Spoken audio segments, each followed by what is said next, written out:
Akala ko ay masayang pagsasama ang 5 taon namin ni Rico hanggang sa mahuli ko siyang kahalikan, ang aking sekretarya, na ipinakilala niya bilang sarili niyang kapatid. Ang buong buhay ko ay naging biktima ng kanilang madilim na laro para ubusin ang aking yaman, ngunit hindi nila alam na bawat galaw nila ay nakatala na sa aking mga ebidensya. Ngayong ako na ang may hawak ng mitsa para pasabugin ang inyong plano, handa na ba kayong makita ang inyong mga sarili sa likod ng rehas bago pa man ninyo mahawakan ang aking pera? Ang hangin sa loob ng mansyon ng mga Reyes sa Forbes Park ay puno ng halimuyak ng mga mamahaling bulaklak at ng matamis na tunog ng tawanan. Ang mga ilaw mula sa dambuhalang chandelier ay kumikinang, sumasalamin sa mga kopitan ng champagne na hawak ng mga pinakamayayamang tao sa Maynila. Para kay Celestina Reyes, ang gabing iyon ay perpekto. Ito ang kanilang ika-5 anibersaryo bilang mag-asawa at ang bawat sulok ng kanilang tahanan ay saksi sa pagmamahalang pinapangarap ng lahat. Nakatayo siya sa tabi ng kanyang asawa, si Ramon de Leon, o mas kilala bilang si Rico. Sa bawat pagngiti ni Rico sa mga bisita, sa bawat paghawak nito sa kanyang baywang, nararamdaman ni Celeste ang isang klase ng kaligayahan na para sa kanya ay sapat na para punuin ang buong buhay niya. Guwapo, maginoo, at higit sa lahat, mahal na mahal siya. Iyon ang paniniwala niya. To my wife, my queen, my everything, wika ni Rico sa mikropono. Ang kanyang boses ay malambing at puno ng pagsinta. Itinaas niya ang kanyang kopita. Celeste, binigyan mo ng kulay ang mundo ko. Sa bawat araw na kasama kita, pinapatunayan mo sa akin na posible ang isang fairy tale. Mahal na mahal kita, noon, ngayon, at magpakailanman. Nagpalakpakan ang mga tao. Naramdaman ni Celeste ang pag-init ng kanyang mga pisngi habang ang mga mata ng lahat ay nakatuon sa kanila. Lumapit si Rico at sa harap ng daan-daang bisita, binigyan siya nito ng isang halik na naramdaman niya hanggang sa kaibuturan ng kanyang kaluluwa. Isang halik na nagpangako ng habambuhay. Ilang oras ang lumipas at isa-isa nang nagpaalam ang mga bisita. Ang dating maingay na mansyon ay unti-unti nang tinatahan ng katahimikan. Magkahawak kamay silang umakyat ni Rico sa kanilang silid tulugan. Pagod ka na ba, mahal ko? Tanong ni Rico habang tinutulungan siyang tanggalin ang kwintas na suot niya. Ngumiti si Celeste. Hindi. Sobrang saya ko lang. Thank you for tonight, Rico. For everything. Wala iyon. Gagawin ko ang lahat para sa'yo. Sagot ni Rico at hinalikan siya sa noo bago pumasok sa banyo. Naiwan si Celeste sa gitna ng kanilang malawak na silid. Umupo siya sa dulo ng kama at pinagmasdan ng mga regalong nakapatong sa isang mesa. Ang bawat isa ay simbolo ng kanilang 5 taon. Napangiti siya. Wala na siyang mahihiling pa. Nasa kanya na ang lahat. Isang matagumpay na kumpanya, isang mapagmahal na asawa, at isang biyena na turing sa kanya ay tunay na anak. Kumpleto na ang buhay niya. Makalipas ang ilang sandali, nakaramdam siya ng pagkauhaw. Dahan-dahan siyang tumayo para hindi makalikha ng ingay. Iniisip na baka nakatulog na si Rico sa loob ng banyo. Lumabas siya ng silid at tinungo ang kusina sa ibaba. Ang buong kabahayan ay tahimik na. Tanging ang mahinang ugong ng aircon ang kanyang naririnig. Habang papalapit siya sa kusina, may narinig siyang boses. Boses ni Rico. Nakabukas ng bahagya ang pinto patungo sa balkonahe sa likod bahay at doon nanggagaling ang usapan. Nagtago si Celeste sa gilid ng pader, hindi sigurado kung bakit. Ngunit may kung anong nag-udyok sa kanya na makinig. Oo, ma. Naging maayos ang lahat, sabi ni Rico sa kausap nito sa telepono. Ang tono niya ay iba. Wala na ang lambing at paglalambing na palagi niyang naririnig. Ito ay malamig, kalkulado. Ganoon pa rin tuwang-tuwa. Akala niya siguro totoo ang lahat ng sinabi ko kanina. Narinig ni Celeste ang mahinang tawa mula sa kabilang linya. Boses yon ng kanyang biyenan. Si Imelda, "Magaling anak, tiyakin mong bukas ay mapipirmahan na niya ang mga papeles." Sabi ni Imelda, "Huwag ka nang magkakamali. 5 taon nating pinagplanuhan ito." "Huwag kayong mag-alala, ma," sagot ni Rico. May halong pagkainip sa boses. "Konting tiis na lang. Kapag napirmahan na niya bukas, atin na ang lahat. Ang Reyes Legacy Holdings, lahat ng pinaghirapan ng ama niya, mapupunta sa mga kamay natin." Sa isang iglap, ang sahig na kinatatayuan ni Celeste ay tila gumuho. Ang baso ng tubig na hawak niya ay nahulog mula sa nanginginig niyang kamay. Ang tunog ng pagbasag nito sa marmol na sahig ay umalingaw-ngaw sa katahimikan ng gabi, kasabay ng pagkadurog ng kanyang puso. Napatakip siya sa kanyang bibig, pinipigilan ng isang hikbi na gustong kumawala. Mabilis ngunit walang ingay, siyang tumalikod at halos takbuhin ang hagdan pabalik sa kanilang silid. Pumasok siya at nahiga sa kama, nagtalukbong ng kumot at ipinikit ang kanyang mga mata. Pinakiramdaman niya ang bawat tibok ng kanyang puso na tila isang martilyong paulit-ulit na pumupukpok sa kanyang dibdib. Ang bawat salitang narinig niya ay paulit-ulit na tumatakbo sa kanyang isipan. Isang plano, 5 taon. Ang lahat ay kasinungalingan. Maya-maya pa ay bumukas ang pinto. Naramdaman niya ang paglubog ng kama sa tabi niya. Ang pamilyar na amoy ng pabango ni Rico ay biglang naging nakakasulasok. Naramdaman niya ang malambot na haplos ng kamay nito sa kanyang buhok. "Matulog ka na, mahal ko," bulong ni Rico. Ang boses ay puno na naman ng pamilyar na paglalambing. Isang malaking araw ang bukas para sa atin. Hindi gumalaw si Celeste.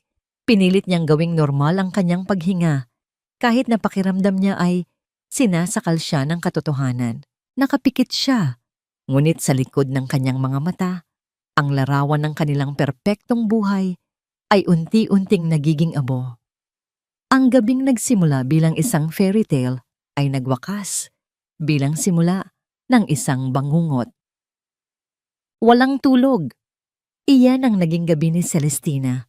Bawat minuto ay tila isang oras, bawat paggalaw ni Rico sa tabi niya ay nagdudulot ng kuryente ng takot at pandidiri sa kanyang buong sistema.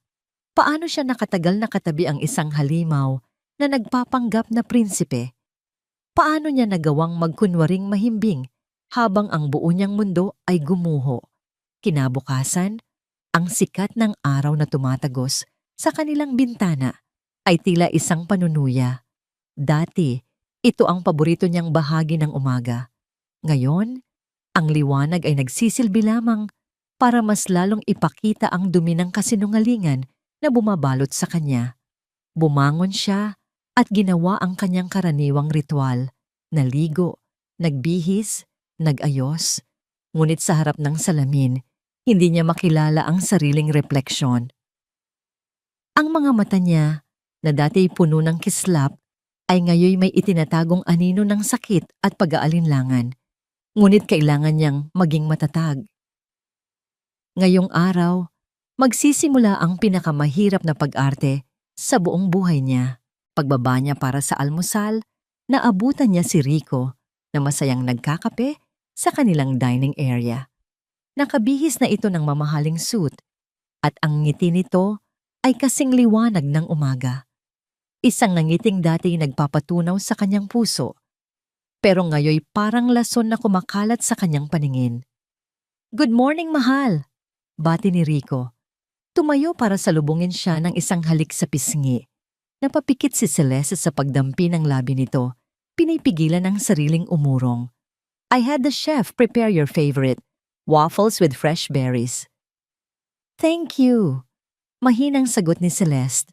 Umupo sa silyang inusod nito para sa kanya. Ang bawat kilos ni Rico, bawat pagiging maginoo nito, ay tila mga kadenang humihigpit sa kanyang leeg.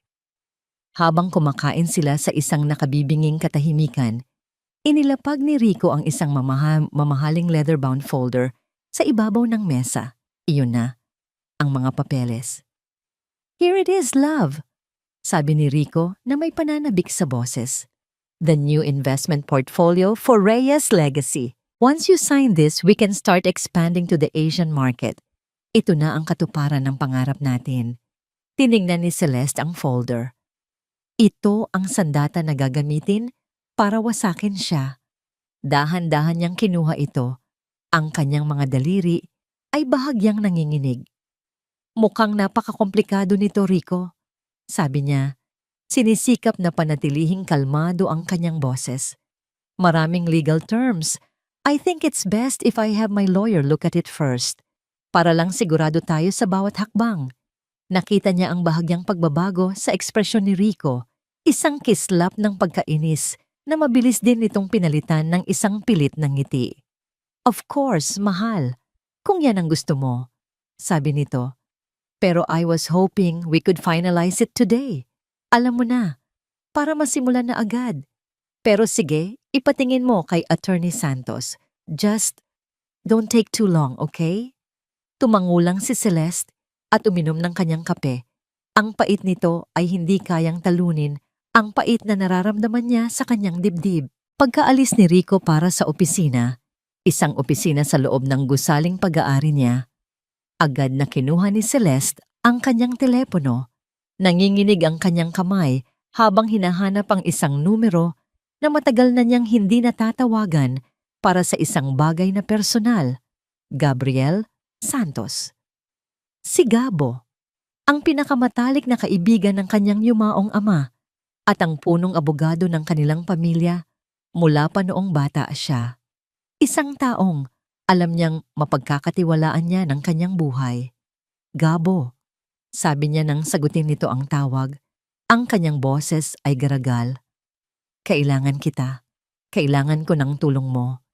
Nagkita sila sa isang maliit at hindi kilalang kapihan, sa isang sulok ng San Juan, malayo sa mga lugar na madalas nilang puntahan.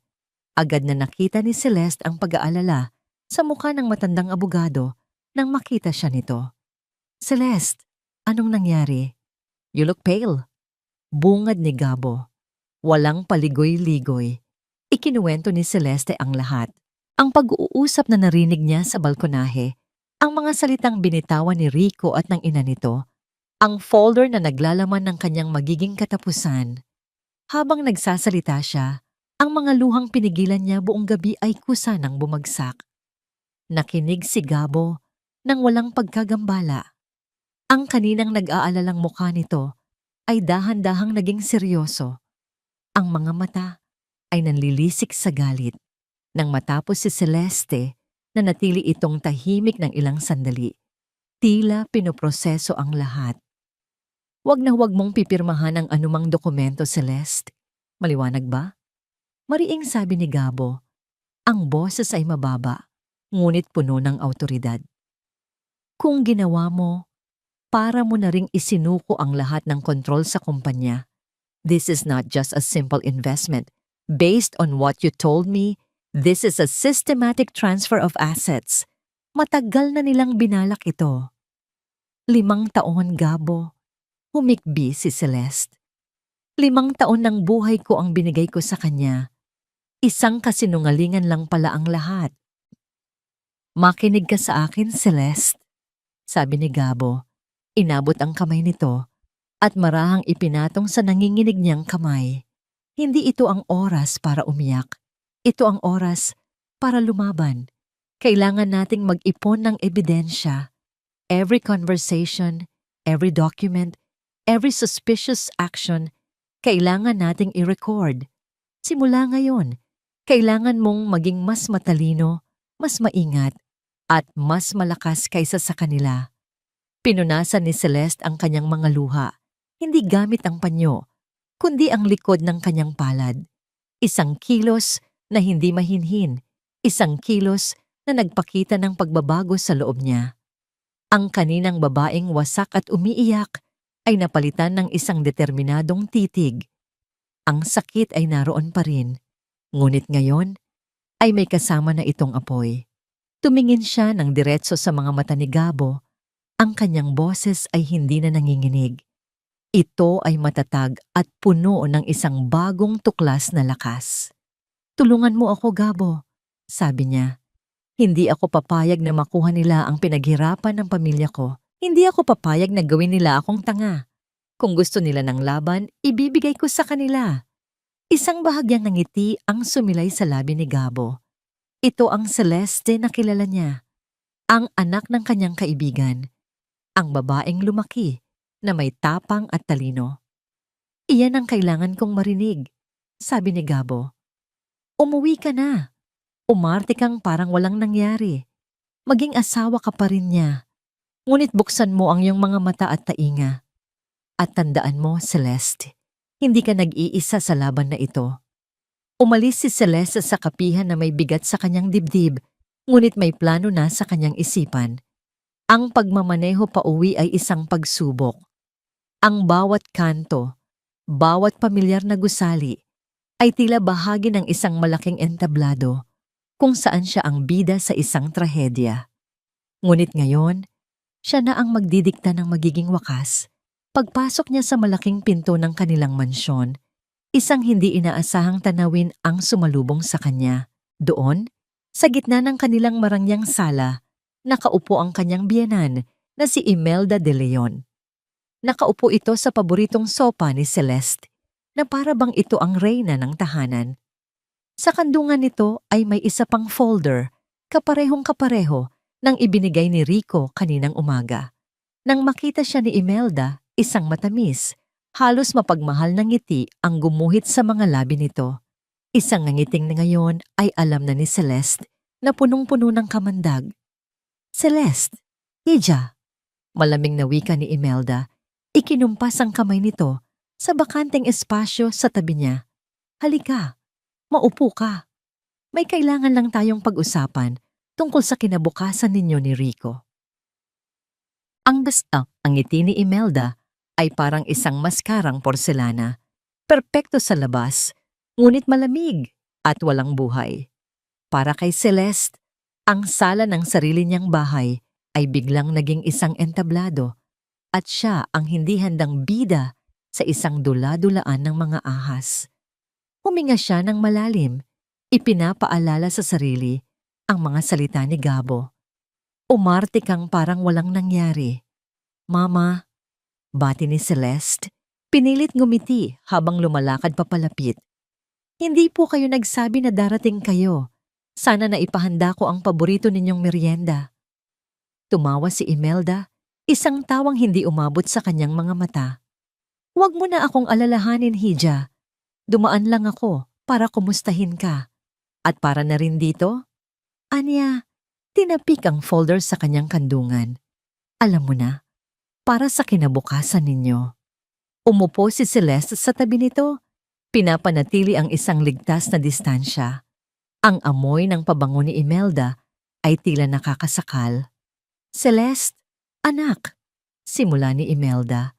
Ang boses ay puno ng huwad na pagmamalasakit. Hinawakan nito ang kamay ni Celeste. Ang paghawak ay marahan, ngunit para kay Celeste, ito ay parang isang posas. Alam mo naman kung saan kami nanggaling ni Rico. Sa hirap. Nakita ko kung paano nagsumikap ang anak ko para maging karapat-dapat sa'yo. At ngayon, gusto lang naming siguraduhin na ang lahat ng pinaghirapan ninyo ay mapupunta sa tama. Ang kontratang yan, itinuro nito ang folder, ay proteksyon para sa pamilya ninyo. Isang dula ng kahirapan, isang apela sa awa. Nakikita na ngayon ni Celeste ang lason sa bawat matamis na salita. Ngumiti siya. Isang muwang ngiting pinraktis niya sa harap ng salamin kanina. Naiintindihan ko po, Mama. At nagpapasalamat po ako sa pag-aalala ninyo. Kaya nga po ipapatingin ko muna kay Attorney Santos para masigurado na walang magiging problema sa hinaharap. Ang ngiti ni Imelda ay bahagyang kumupas. Bakit kailangan pa ng abogado? Hindi ba't pamilya naman tayo? Hindi ka ba nagtitiwala sa asawa mo? Ito na ang patibong, ang pag-atake sa kanyang emosyon, ngunit handa na si Celeste. Buo po ang tiwala ko kay Rico, Mama. Sagot niya ng mahinahon. Pero ang Reyes legacy ay hindi lang akin. Mana ko ito mula sa aking mga magulang. Responsibilidad kong pangalagaan ito ng tama. Utang ko po iyon sa kanila. Walang nagawa si Imelda kundi ang tumango, ngunit nakita ni Celeste ang iritasyon sa mga mata nito bago ito muling ngumiti. Ang sayaw ay nagsimula na. Ang mga sumunod na araw ay naging isang walang katapusang pag-arte. Sa umaga, siya ang perpektong asawa, naghahanda ng kape ni Rico. Sa gabi, hihintayin niya itong makatulog bago niya buksan ang kanyang laptop para makipag-ugnayan kay Gabo. Ang bawat paghawak, bawat halik, bawat I love you mula kay Rico ay isang pagsubok sa kanyang pagtitimpi. Isang gabi, habang si Rico ay nasa isang business dinner, isinagawa ni Celeste ang plano nila ni Gabo. Binigyan siya nito ng isang set ng mga high-tech na kagamitan, mga listening device na kasiliit lamang ng butil ng bigas. Ang target niya, ang pribadong opisina ni Rico sa loob ng kanilang mansyon. Ito ang lugar kung saan ito isinasagawa ang mga kumpidensyal na tawag. Hating gabi na. Ang tanging ilaw ay mula sa buwan sa labas. Dahan-dahan niyang pinihit ang seradura ng pinto ng opisina. Pumasok siya at ang puso niya ay dumadagundong sa kanyang dibdib. Mabilis niyang tinungo ang malaking estante ng mga libro sa likod ng mesa ni Rico. Ayon kay Gabo, ito ang pinakamagandang lugar. Walang sino man ang mag-iisip na maghanap doon. Nanginginig ang kanyang mga kamay habang idinidikit ang maliit na device sa ilalim ng isang makapal na libro ng batas. Nang matapos, huminga siya ng maluwag. Ngunit sa kanyang pagharap para umalis, narinig niya ang tunog na halos magpatigil sa kanyang paghinga. Ang tunog ng mga yabag na papalapit sa pasilyo. Nagpanik si Celeste. Wala siyang oras para lumabas. Mabilis siyang kumuha ng kahit anong libro mula sa estante at naupo sa silyang nasa harap ng mesa, nagkunwaring nagbabasa sa dilim. Bumukas ang pinto. Si Rico. "Celeste, anong ginagawa mo rito ng madilim?" Tanong ni Rico. May pagtataka sa kanyang boses.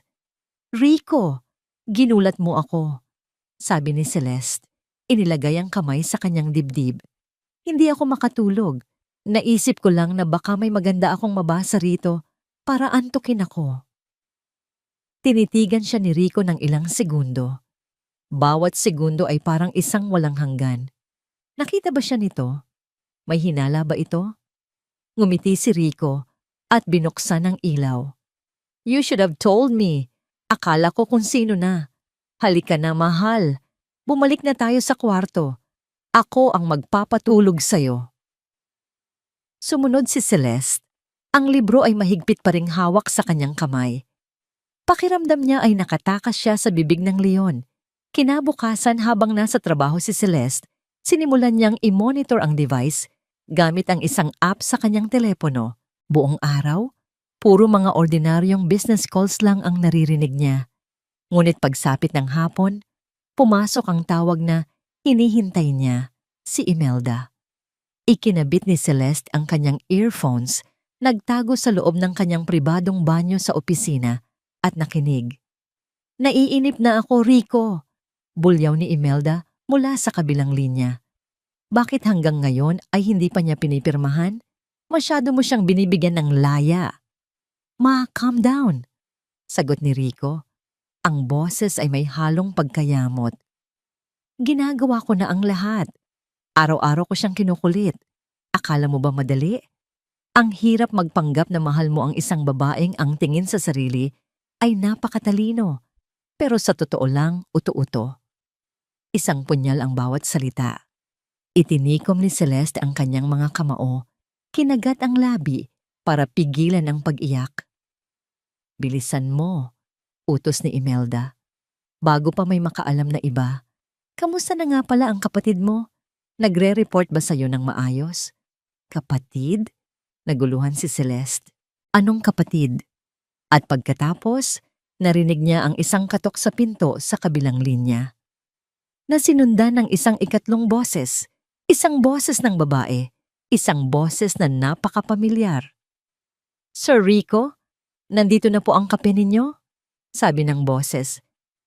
Pinapatanong din po ni Ma'am Celeste kung sasabay daw po kayo sa kanya mag-lunch mamaya. Naniga si Celeste sa kanyang kinatatayuan. Ang dugo sa kanyang katawan ay tila nagyelo. Kilalang kilala niya ang boses na yon. Iyon ang boses na araw-araw niyang naririnig.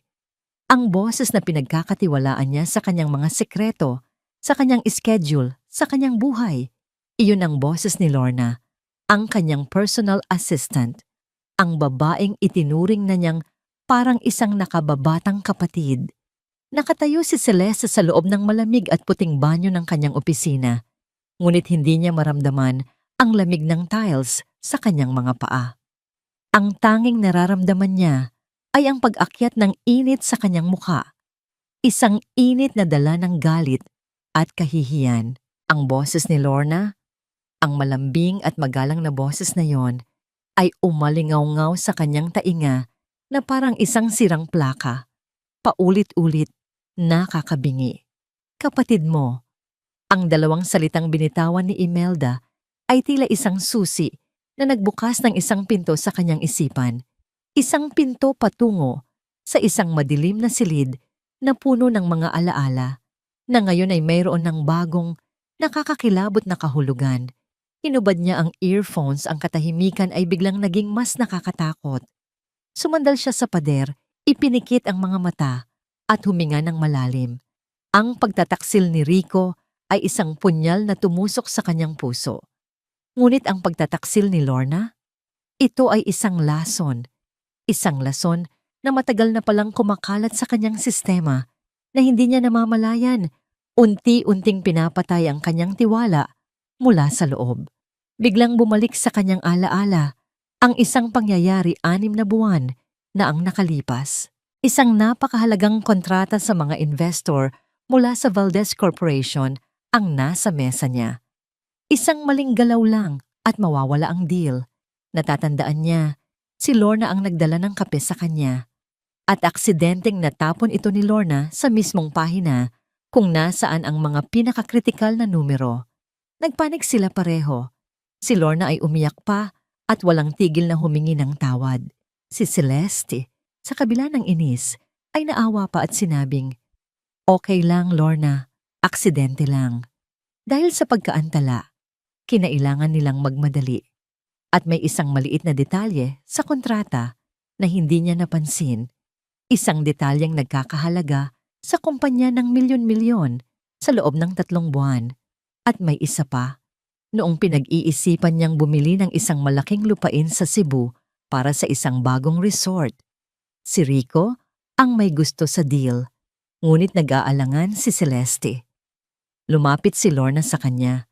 May dalang mga pekeng ulat at sinabing, "Ma'am, narinig ko po si Sir Rico na kausap ang mga kontak niya sa Cebu. Mukhang sigurado na po talaga siya. Baka po ito na ang pinakamalaking project ng Reyes Legacy." Dahil sa tapat na payo ni Lorna, pumayag si Celeste. Ang lupaing iyon, hanggang ngayon, ay wala pa ring permit para tayuan ng kahit ano. Isa itong patay na investment. Ang lahat ng aksidente, lahat ng maling kalkulasyon, lahat ng tapat na payo, lahat ay kasama sa plano. Nagbukas ang pinto ng banyo. Kinailangan ni Celeste na kumapit sa lababo para mapanatili ang kanyang balanse. Bumalik siya sa kanyang mesa, ang kanyang mukha ay isang blankong canvas, tinatago ang digmaan sa kanyang kalooban. "Ma'am Celeste, okay lang po ba kayo?" Ang boses na yon. Tumingala si Celeste at nakita si Lorna, nakatayo sa harap ng kanyang mesa, may hawak na isang tasa ng tsaa. Ang mukha nito ay puno ng pag-aalala, isang perpektong pag-arte. "Medyo sumakit lang ang ulo ko," sagot ni Celeste. Ang kanyang boses ay kalmado sa kabila ng unos sa kanyang dibdib. "Marami lang sigurong iniisip." "Gusto niyo po ba ng gamot, ma'am? Ipaghahanda ko po kayo." Alok ni Lorna. "Wag na." "Salamat, Lorna. This tea is enough." Habang umiinom si Celeste, ang mga mata niya ay hindi humihiwalay kay Lorna. Pinag-aaralan niya ang bawat kilos nito, ang bahagyang pagkiling ng ulo, ang nag-aalalang mga mata, ang magalang na pagyuko. Isang perpektong espiya, isang lason sa loob ng kanyang pamamahay. Naramdaman ni Celeste ang isang matinding pag-iisa. Nasa gitna siya ng kanyang sariling teritoryo, napapaligiran ng mga taong pinagkakatiwalaan niya. Ngunit ngayon niya lang napagtanto na siya ay nasa gitna pala ng kampo ng kaaway. Kinabukasan, pumasok si Celeste sa opisina na may bagong determinasyon. Kailangan niya ng pruweba. Isang pruweba na hindi maitatanggi. Gumawa siya ng isang pekeng dokumento sa kanyang computer. Isang panukala para sa isang bagong proyekto na tinawag niyang Project Phoenix. Naglagay siya ng mga maling datos, mga pekeng projections, at isang malaking budget. Idinisenyo niya ito para magmukhang isang napakalaking oportunidad. Ngunit sa katotohanan, ito ay isang bitag. Ipinrint niya ito at sadyang iniwan sa ibabaw ng kanyang mesa. Sa isang lugar na madaling makita, bago siya lumabas para sa isang kunwaring meeting. Mula sa isang coffee shop sa tapat ng gusali, minanmanan niya ang kanyang opisina sa pamamagitan ng isang security camera feed na konektado sa kanyang telepono. Isang feature na ipinalagay niya noon para sa seguridad at ngayon ay para sa ibang dahilan. Ilang minuto lang ang lumipas, nakita niya si Lorna na pumasok sa kanyang opisina para magligpit. Tumigil ito nang makita ang folder ng Project Phoenix. Lumingalinga ito sa paligid. Nang makitang walang tao, mabilis nitong kinuha ang folder, inilabas ang telepono, at mabilis na kinuhanan ng litrato ang bawat pahina. Napanood ni Celeste ang lahat. Ang bawat pag-click ng kamera ng telepono ni Lorna ay parang isang pag-amin, isang patunay. Nang matapos, ibinalik ni Lorna ang folder sa eksaktong pwesto nito at umalis na parang walang nangyari. Isinara ni Celeste ang kanyang laptop. Mayroon na siyang patunay, ngunit hindi pa ito sapat. Kailangan niyang malaman kung sino si Lorna. Bumalik siya sa opisina. Ang kanyang puso ay tumitibok ng may malamig na galit. Ilang sandali pa, pumasok si Lorna. Dala-dala ang kanyang afternoon tea. "Ma'am Celeste," sabi nito, ang ngiti ay kasing tamis ng dati. "Okay na po ba ang pakiramdam ninyo? Parang pagod na pagod po kayo nitong mga nakaraang araw." Tinitigan siya ni Celeste. Ang babaeng nasa harap niya, na nag-aalala sa kanyang kapaguran, ay ang parehong babae na unti-unting sumisira sa kanya. Ang lason. "Okay lang ako, Lorna," sabi ni Celeste. Isang pilit na ngiti ang isinukli. "Salamat sa pag-aalala." Nang makaalis si Lorna, tumunog ang telepono ni Celeste. Numero ni Gabo. "Celeste," sabi ng abogado sa kabilang linya. "May nakuha na ako." "Ano yon, Gabo?" Pinahanap ko ang background ni Lorna base sa mga impormasyong binigay niya sa HR. Ang buong pangalan niya ay Lorna Sarmiento, mula daw sa isang maliit na probinsya sa Batangas. Nagkaroon ng isang maikling katahimikan. "Celeste," pinuntahan ng investigador ko ang lugar. Walang pamilyang Sarmiento doon na may anak na Lorna. Walang record ng kapanganakan. Walang record sa eskwelahan. Ang Lorna Sarmiento na nagtatrabaho para sa'yo ay hindi totoo. Parang multo. Napahawak ng mahigpit si Celeste sa kanyang mesa.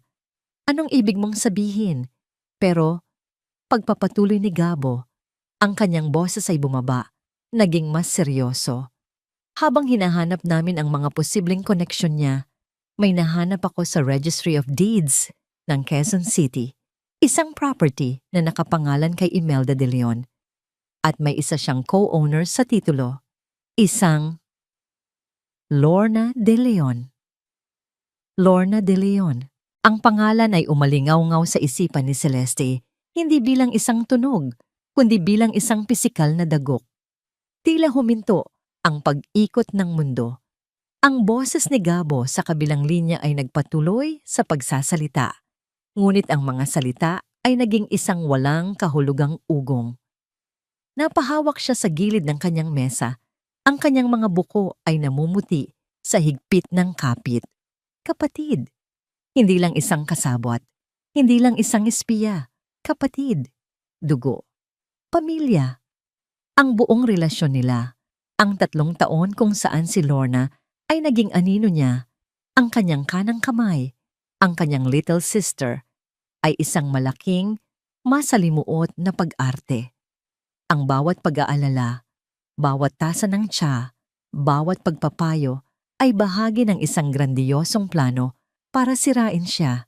Ang sakit ay mas malalim, mas matalas kaysa sa naramdaman niya para kay Rico. Dahil kay Rico, pag-ibig ang kanyang ibinigay. Kay Lorna, ang ibinigay niya ay tiwala. Isang tiwalang dalisay at walang hinihintay na kapalit. Celeste, nandyan ka pa ba? Tanong ni Gabo mula sa kabilang linya. Binasag ang kanyang pagkakatulala. Oo, sagot ni Celeste. Ang kanyang sariling boses ay parang nanggagaling sa malayo. Salamat, Gabo. Tawagan kita ulit. Binaba niya ang telepono bago pa man makasagot ang abogado. Kailangan niya ng espasyo. Kailangan niyang huminga. Tumayo siya, naglakad palabas ng kanyang opisina na parang isang robot. Ang mga empleyadong bumabati sa kanya ay tinanguan lang niya. Hindi niya sila nakikita. Pumasok siya sa elevator, pinindot ang button para sa basement parking at nagmaneho pa uwi sa isang estado ng pagkamanhid. Pagdating sa mansyon, dumiretso siya sa kanilang silid tulugan at nilock ang pinto. Doon, sa katahimikan ng silid na dati simbolo ng kanyang kaligayahan, sa wakas ay bumigay siya. Hindi siya sumigaw. Hindi siya humagulgol.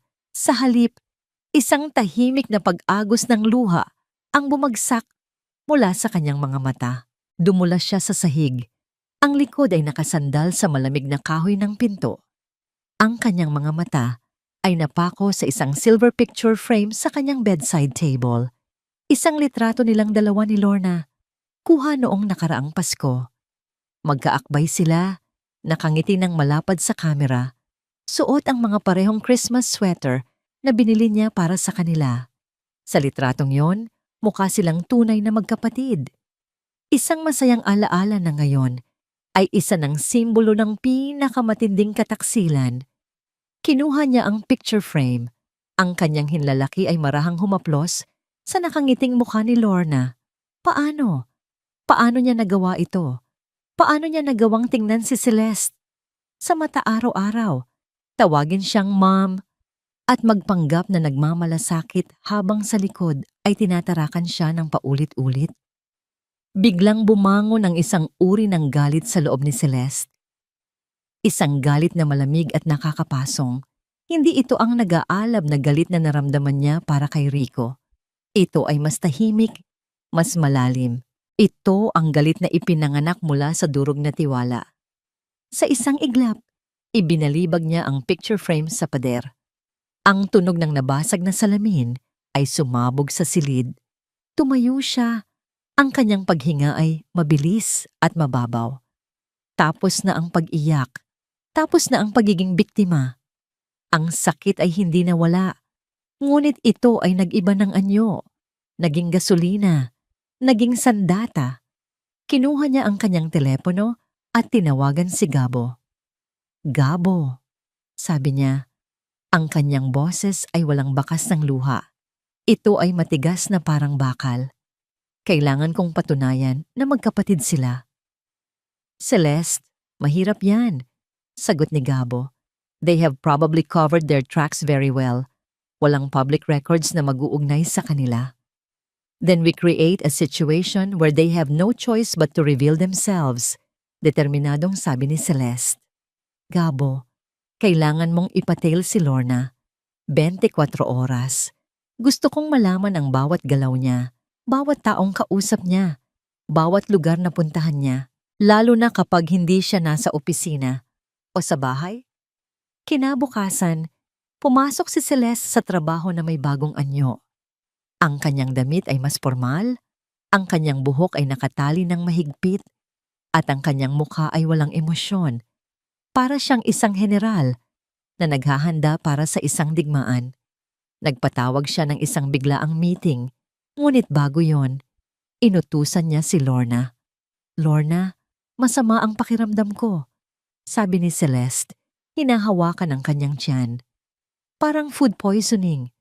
Pwede bang umuwi ka muna sa bahay at ikuha mo ako ng gamot at malinis na damit? Pakisabi sa driver na ihatid ka.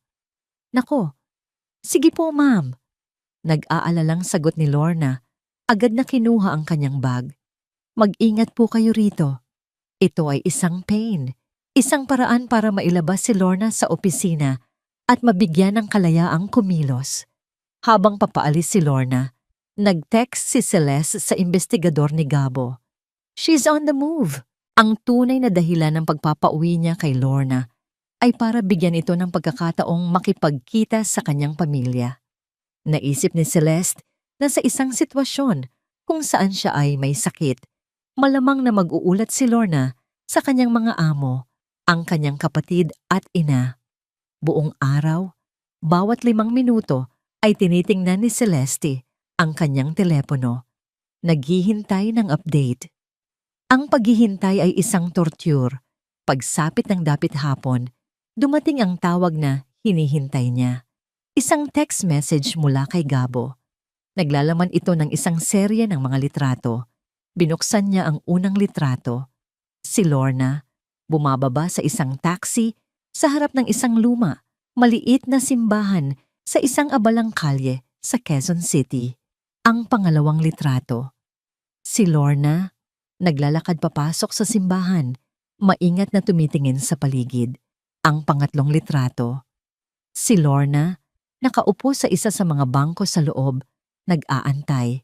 At ang pang-apat na litrato, ang litratong nagpatigil sa paghinga ni Celeste. Isang matandang babae ang lumapit kay Lorna mula sa likod.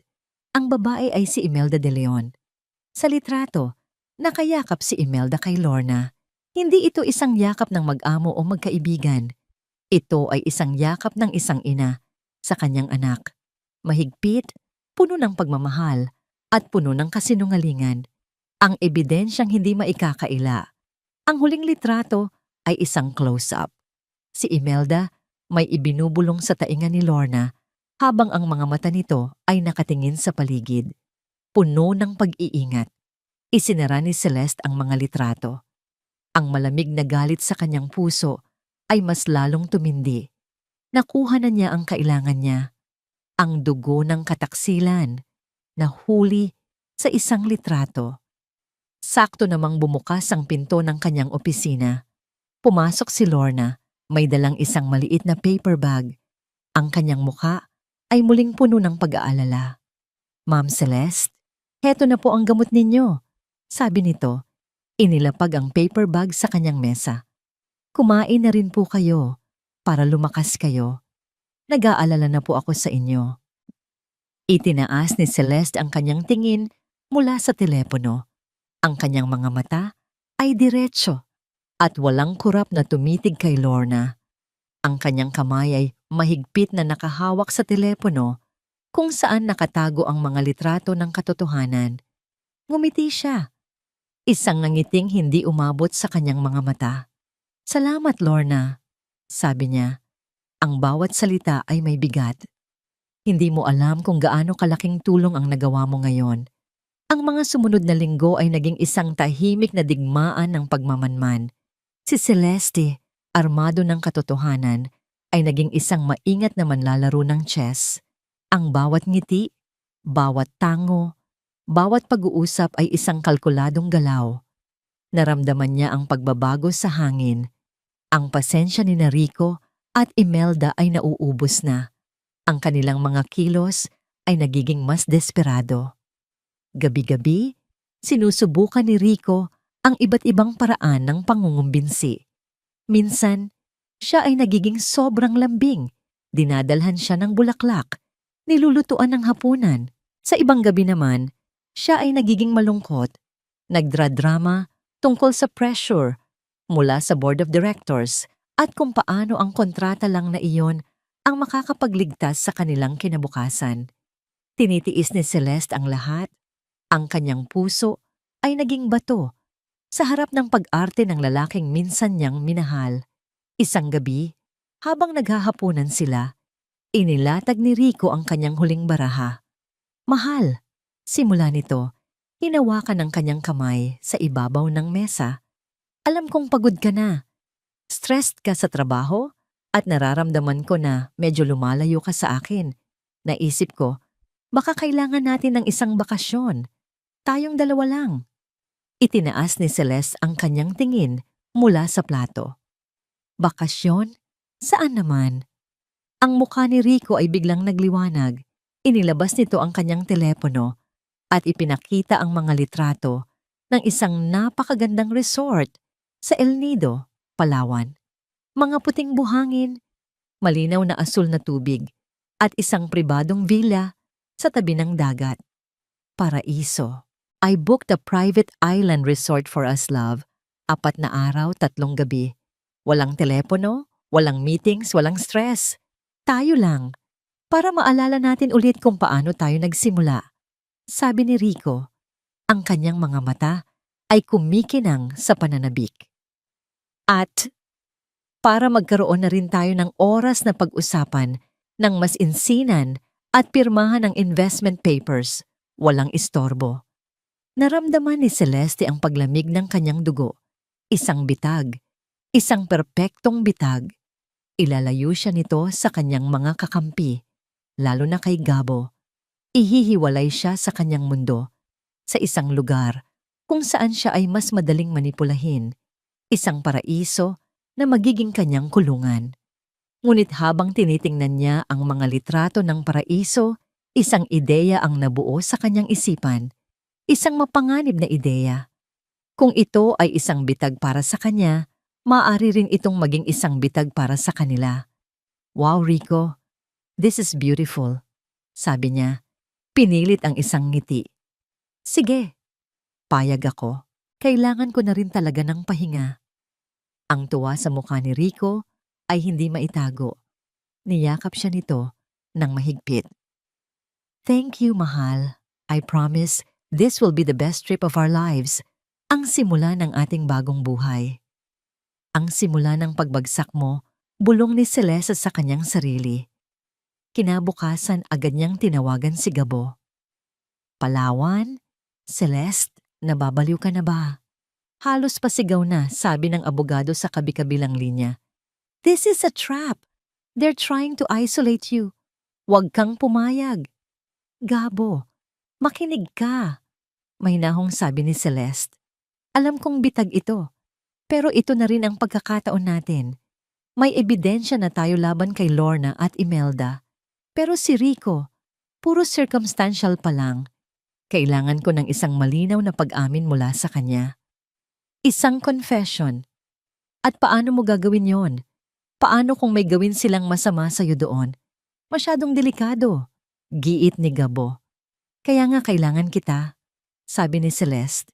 Kailangan kong maging handa. Kailangan ko ng mga gamit na hindi nila mapapansin. Isang bagay na makakapag-record ng usapan at video nang hindi nila alam. Nag-aalangan man, walang nagawa si Gabo, kundi ang sumunod sa plano ni Celeste. Nakita niya ang determinasyon sa boses nito. Hindi na ito ang babaeng umiiyak na lumapit sa kanya sa kapihan. Isa na itong mandirigma. Bago ang araw ng kanilang pag-alis, nagkita sila ni Gabo. Inabutan siya nito ng isang maliit na kahon. Sa loob, may isang eleganteng ballpen at isang magandang kwintas na may maliit na pendant na diamante. The pen is a high-definition audio recorder, paliwanag ni Gabo. Isang pindot lang sa dulo. Magre-record na yan ng hanggang 12 oras. Ang pendant naman sa kwintas ay isang micro-camera. It has a live feed na pwede kong i-monitor basta't may signal. At idinagdag niya, may GPS tracker din yan para alam ko kung nasaan ka sa bawat sandali. Kinuha ni Celeste ang mga gamit. Ang mga ito ay hindi na alahas o simpleng panulat. Ang mga ito na ang kanyang magiging mga sandata. Dumating ang araw ng kanilang paglipad. Sumakay sila sa isang private plane na inarkila ni Rico. Sa loob, may champagne na naghihintay. Ang lahat ay perpekto. Isang eksena mula sa isang romantikong pelikula. Excited ka na ba? Tanong ni Rico. Inabutan siya ng isang kopita ng champagne. Sobra! Sagot ni Celeste, ngumiti habang sinusuot ang kwintas na bigay ni Gabo. Feeling ko, magiging memorable ang trip na to. Itinaas ni Rico ang kanyang kopita. Tinitigan siya nito sa mata, ang mga mata na puno ng kasinungalingan at kasakiman. Para sa ating bagong simula, mahal ko. Itinaas din ni Celeste ang kanyang kopita. Sinalubong ang mga titig nito. Ngumiti siya. Isang nangiting matamis na may nakatagong pait. At marahang isinayad ang kanyang kopita sa kopita nito para sa katapusan mo. Ang paraiso ay may dalawang mukha. Sa araw, ang El Nido ay isang postcard na nabuhay. Ang araw ay ginto, ang buhangin ay pulbos, at ang tubig ay isang hiyas na kumikinang. Ngunit pagsapit ng gabi, ang paraiso ay nagiging isang lugar ng mga anino at lihim. Ang tunog ng alon na humahampas sa dalampasigan ay hindi na nakakakalma.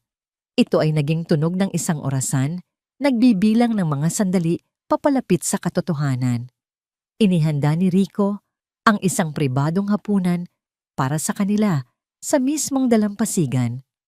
May mga sulo na nakapalibot sa kanilang mesa. Ang apoy nito ay sumasayaw sa ihip ng hangin.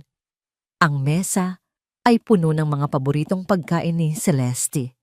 Mga sariwang lamang dagat, mamahaling alak, at dessert na tsokolate. Ang lahat ay perpekto, masyadong perpekto. Nasisiyahan ka ba, mahal ko? Tanong ni Rico habang sinasalinan muli ng alak ang kanyang kopita. Ngumiti si Celeste, hinahawakan ang pendant ng kanyang kwintas. Ang malamig na diamante ay nagpapaalala sa kanya ng kanyang misyon. Sobra, Rico. Parang panaginip. Salamat.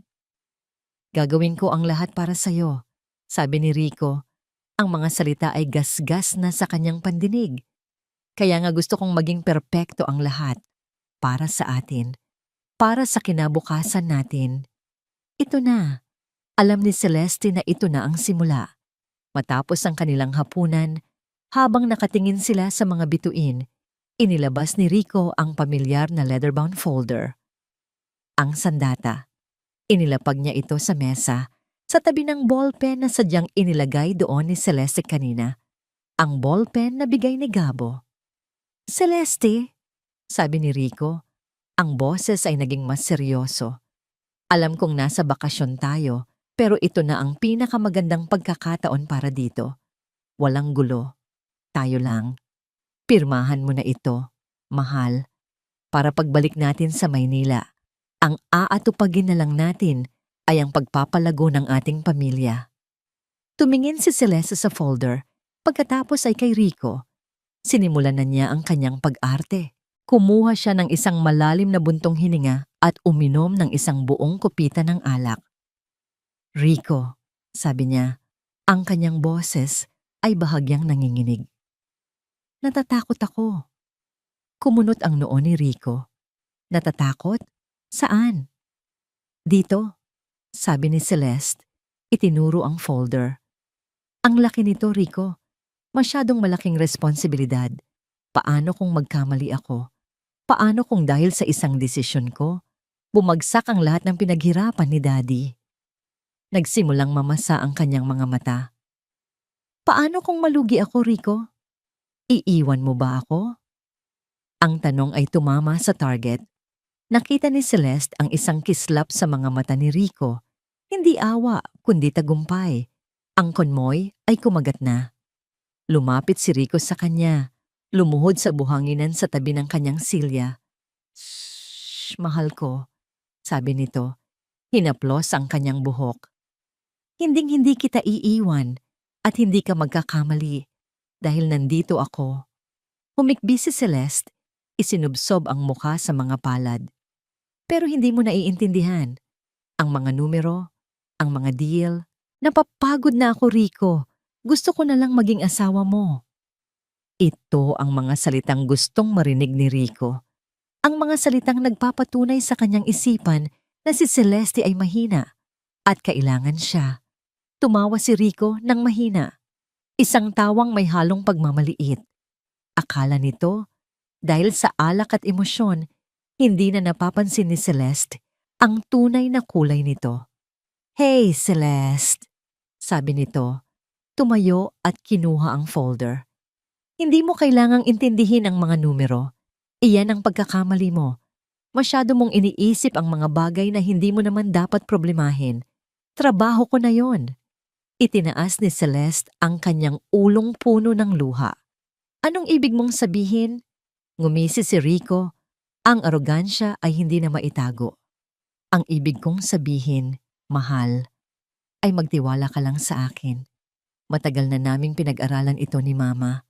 Bago pa man kita makilala, alam na namin na ang paraan para umangat sa buhay ay hindi sa pagtatrabaho, kundi sa pag-iisip." Nakatitig lang si Celeste, nagkukunwaring naguguluhan, habang ang kamera sa kanyang kwintas ay nakatutok sa mukha ni Rico at ang ballpen sa mesa ay tahimik na nagre-record ng bawat salita. Si Mama ang utak ng lahat. Pagmamalaki ni Rico, tinuruan niya ako kung paano makikilala ang isang babaeng tulad mo. Maganda, mayaman, pero may kahinaan. At ang kahinaan mo, Celeste, ay ang puso mo. Masyado kang mabait, masyado kang nagtitiwala. Ipinagpatuloy niya, ang bawat salita ay isang pag-amin. "Kailangan ko pa nga ng tulong. Mabuti na lang at nandyan si Lorna. Ang kapatid ko. Matalino yon. Bawat galaw mo, bawat plano mo, alam ko. Dahil sa kanya." "Kay kapatid?" tanong ni Celeste. Ang boses ay basag. "Oo, kapatid," sabi ni Rico, na para bang ito ang pinakaordinaryong bagay sa mundo. "Huwag kang mag-alala. Kapag napirmahan mo na ito, aalagaan ka namin. Hindi mo na kailangang magtrabaho. Ang yaman mo ay magiging yaman natin. Ako na ang bahala sa lahat. Ang gagawin mo na lang ay maging maganda at maging asawa ko." Tapos na. Nakuha na niya ang lahat ng kailangan niya. Marahan niyang pinunasan ang kanyang mga pekeng luha at tumingin kay Rico na may kunwaring pagsamba. "Talaga, Rico? Gagawin mo yon para sa akin?" "Oo naman, mahal ko," sabi nito. Hinalikan siya sa noo. "Ngayon, pirmahan mo na ito at tapusin na natin ang gabi sa ating bilya." Kinuha ni Celeste ang ballpen. Dahan-dahan niyang binuksan ang folder. Nagkunwari siyang binabasa ito at pagkatapos, tumingin kay Rico at tumango. "Okay," bulong niya. Ngunit bago pa man dumampi ang dulo ng ballpen sa papel, bigla siyang nahilo. "Rico, I'm sorry, nahihilo ako. Sobrang dami ko yatang nainom. Pwede bang, pwede bang bukas ko na lang pirmahan? Sa umaga? Pangako." Nakita niya ang pagkainis sa mukha ni Rico, ngunit mabilis itong nawala. Isang gabi na lang naman ang hihintayin nito. "Sige, mahal. Halika na. Ihatid na kita sa kwarto," sabi nito. Inalalayan siyang tumayo. Nang makabalik sila sa villa, agad na nagpatumba si Rico sa kama, lasing sa alak at sa kanyang tagumpay. Maya-maya lang ay malalim na ang kanyang paghinga, natutulog na parang isang sanggol. Ngunit si Celeste ay gising na gising. Dahan-dahan siyang bumangon mula sa kama. Kinuha ang ballpen at ang kwintas. Pumasok siya sa banyo at mula sa isang sikretong bulsa ng kanyang maleta, inilabas niya ang isang maliit na encrypted hard drive. Isinaksak niya ang mga kable. Sa loob ng 10 minuto, ang buong pag-amin ni Rico, ang audio at video ng kanyang kataksilan ay ligtas ng nakopya. Itinago niya ang hard drive. Tumingin siya sa kanyang refleksyon sa salamin. Wala ng luha, wala ng takot. Tanging isang malamig at matigas na determinasyon. Lumabas siya sa balkonahe ng kanilang villa at tumingin sa madilim na dagat. Ang alon ay marahas. May paparating na bagyo. Tapos na ang laro. Oras na para simulan ang digmaan. Ang paglipad pabalik sa Maynila ay kabaligtaran ng paglipad nila papuntang Palawan. Wala nang champagne, wala nang matatamis na salita. Si Rico ay tahimik, paminsan-minsan ay sumusulyap kay Celeste. Naghihintay na buksan nito ang usapan tungkol sa kontratang hindi napirmahan. Ngunit si Celeste ay nakatingin lamang sa bintana. Ang kanyang mukha ay kalmado na parang isang lawa na walang hangin. Ngunit ang ilalim nito ay nag-aalimpuyo. Nangako siyang pipirmahan ito sa umaga. Ngunit nagdahilan siyang masakit pa rin ang kanyang ulo at kailangan niyang magpahinga. Nakita niya ang pagkadismaya ni Rico, ngunit wala itong nagawa. Ang paraiso ay naging isang kabiguan para sa kanya. Paglapag ng eroplano sa Maynila, sinabi ni Celeste na kailangan niyang dumaan sa kanyang doktor para magpa-check up. Samahan na kita, alok ni Rico. Halatang ayaw siyang paalisin ng mag-isa. Huwag na, mahinahong sagot ni Celeste.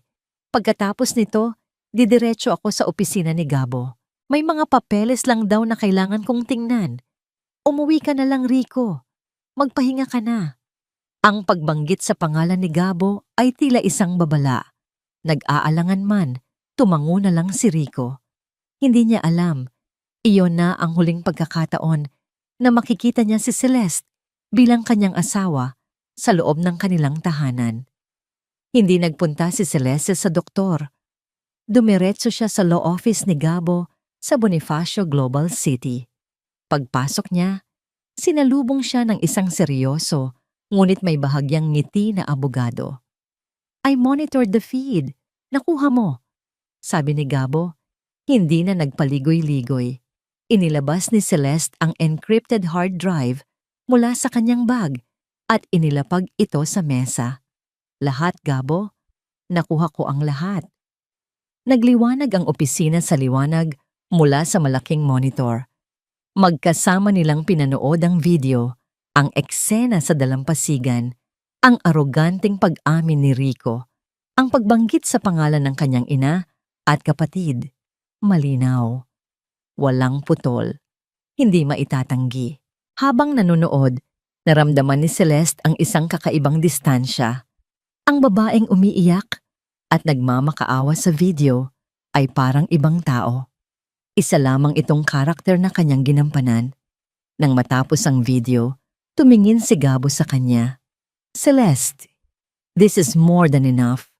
This is a slam dunk. Hindi lang para sa annulment. Ito ay sapat na para sa isang criminal case ng conspiracy to commit fraud. Tumango si Celeste. Ang kanyang mukha ay walang emosyon. Gawin mo ang dapat gawin. Sigurado ka na ba? Once we file this, there's no turning back. Magsisimula na ang isang magulo at maruming laban. Babala ni Gabo. Tumingin si Celeste sa bintana ng opisina ni Gabo. Tanaw ang mga nagtataasang gusali ng BGC. Ang mga gusaling simbolo ng kapangyarihan at ambisyon. Ang mundo niya, ang legasiya ng kanyang ama, ang lahat ng gustong agawin sa kanya. Nagsimula na ang laban, Gabo, nung gabing naririnig ko sila sa balkonahe. Sabi niya, ang kanyang boses ay malamig at matatag. Ngayon, tatapusin ko lang. Sa loob ng 1 oras ang mga papeles ay inihanda.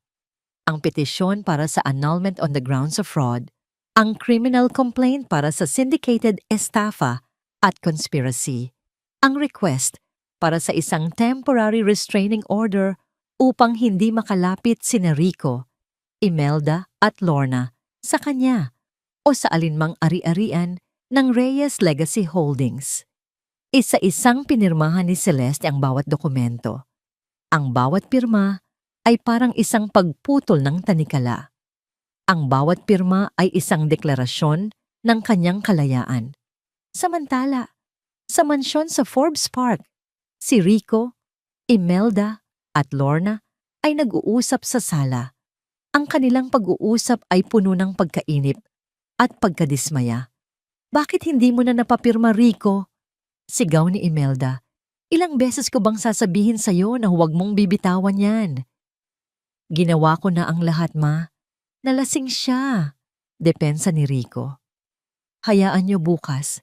Ako mismo ang magdadala ng papeles sa opisina niya at hindi ako aalis hanggat hindi niya napipirmahan. Dapat lang, singit ni Lorna. Kanina ko pa siya tinatawagan pero hindi niya sinasagot. Nag-aalala ako na baka may iba na siyang kinakausap. Sa gitna ng kanilang pagtatalo, isang formal na nakabihis na lalaki ang nag-doorbell. Isang court sheriff. Mr. Ramon de Leon? Tanong ng lalaki. Ako nga, sagot ni Rico, nagtataka. Inabot ng sheriff ang isang makapal na sobre. You are being served. Binuksan ni Rico ang sobre. Ang kanyang muka ay dahan-dahang namutla habang binabasa ang mga unang linya. Ang petisyon, ang reklamo, ang restraining order. Ano yan, anak? Tanong ni Imelda. Hindi makapagsalita si Rico. Ibinagsak niya ang mga papeles sa mesa. Kinuha ito ni Imelda at binasa. Ang kanyang muka ay nag-iba mula sa pagkalito, naging gulat, at nauwi sa matinding galit. Walang hiya, sigaw ni Imelda. Ang babaeng yon, siya pa ang may ganang idemanda tayo? Kinuha ni Rico ang kanyang telepono, nanginginig ang mga kamay, at paulit-ulit na tinawagan si Celeste. Ngunit ang bawat tawag ay diretso sa voicemail. Sa desperasyon, nag-type siya ng isang text message. Ang kanyang mga daliri ay halos hindi na makasunod sa galit na kumukulo sa loob niya. Ano ang ibig sabihin nito? Celeste, sisirain mo ang buhay ko? Hindi mo ako kilala. Pagsisisihan mo ito. Sa opisina ni Gabo, hawak ni Celeste ang kanyang telepono, binabasa ang mensahe ni Rico. Walang takot, walang pagsisisi, tinaas niya ang kanyang tingin kay Gabo. Nagsimula na ang bagyo, sabi ni Gabo. Alam ko, sagot ni Celeste. Pinatay ang kanyang telepono at handa na ako. Inakala ni Celeste na ang pinakamasakit na bahagi ay tapos na. Inakala niya na ngayong hawak na niya ang katotohanan, ang landas patungo sa hustisya ay magiging tuwid at malinaw. Ngunit mabilis niyang natuklasan na ang katotohanan ay isang sandata lamang at ang kanyang mga kaaway ay may sarili ring mga sandata. Mas marumi, mas mapanlinlang, at mas personal. Ang bagyo ay hindi nagsimula sa korte. Nagsimula ito sa telebisyon. Isang umaga, habang umiinom siya ng kape sa kanyang temporaryong tinitirhan, isang high-end condominium unit na inirekomenda ni Gabo para sa kanyang seguridad. Isang news alert ang lumabas sa kanyang telepono. Pagbukas niya, bumungad sa kanya ang sarili niyang mukha sa isang sikat na morning talk show. Ang headline, Milyonaryang CEO, inakusahan ng pagtataksil ng sariling asawa. Nabitawan niya ang kanyang tasa. Ang tunog ng nabasag na porselana ay naging musika sa trahedyang pinapalabas sa screen. Isang kilalang showbiz reporter ang nagsasalita. Ang boses ay puno ng huwad na awa. Nakakalungkot po ang balitang ito, mga kapuso, sabi ng reporter. Ayon sa aming source, ang respetadong negosyanteng si Celestina Reyes ay di umano'y mayroong lihim na relasyon sa kanyang family lawyer na si Attorney Gabriel Santos, ang asawa nitong si Ramon de Leon, na kilala sa kanyang kabaitan, ang siyang unang nakatuklas. Sa halip na ayusin ang gusot, si Mrs. Reyes pa di umano ang unang nagsampa ng kaso para pagtakpan ang kanyang kasalanan at makuha ang buong kontrol ng kanilang ari-arian. Ipinakita sa screen ang mga litratong kuha ng palihim. Ang pag-uusap nila ni Gabo sa kapihan na ngayon ay mukhang isang lihim na tagpuan. Ang pag-abot sa kanya ni Gabo ng folder na ngayon ay mukhang isang palitan ng kung anong sekreto. Ang bawat inosenteng kilos ay binigyan ng malisya. Ang bawat katotohanan ay binaluktot. Siya ang ginawang kontrabida sa sarili niyang kwento. Hindi ito isang simpleng chismis. Ito ay isang kalkuladong character assassination. At alam niya kung sino ang nasa likod nito. Si Imelda, ang babaeng sanay sa dumi at putik ng buhay. Ang atake ay mabilis at walang awa. Sa loob ng ilang oras, ang kwento ay kumalat sa mga blog, sa social media, sa bawat sulok ng internet.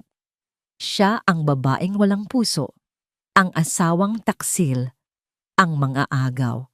Ang epekto sa Reyes Legacy Holdings ay agaran.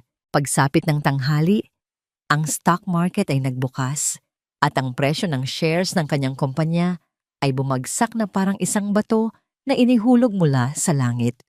Ang telepono niya at ni Gabo ay walang tigil sa pagtunog, mga tawag mula sa mga miyembro ng board, mga investors, mga kasosyo sa negosyo. Ang lahat ay naghahanap ng kasagutan. Kinabukasan, pinatawag siya para sa isang emergency board meeting. Pagpasok niya sa conference room, sinalubong siya hindi ng mga ngiti, kundi ng mga seryosong muka at mapanuring mga mata. Ang mga taong ito, na nakita siyang lumaki, na dating pumapalakpak sa bawat tagumpay niya, ay ngayon tumitingin sa kanya na may pagdududa. Celeste. Simula ni G. Velasco, ang pinaka-senior na miyembro ng board at matalik na kaibigan ng kanyang ama. Alam naming mahirap ang pinagdadaanan mo sa personal mong buhay, pero ang kumpanya ay nadadamay na. Ang pangalan ng Reyes Legacy ay nababahira ng putik. Kasalanan po ba nila na ang pangalan ko ay Reyes din? Malamig na sagot ni Celeste. Hindi iyon ang punto, sabi ng isa pang board member.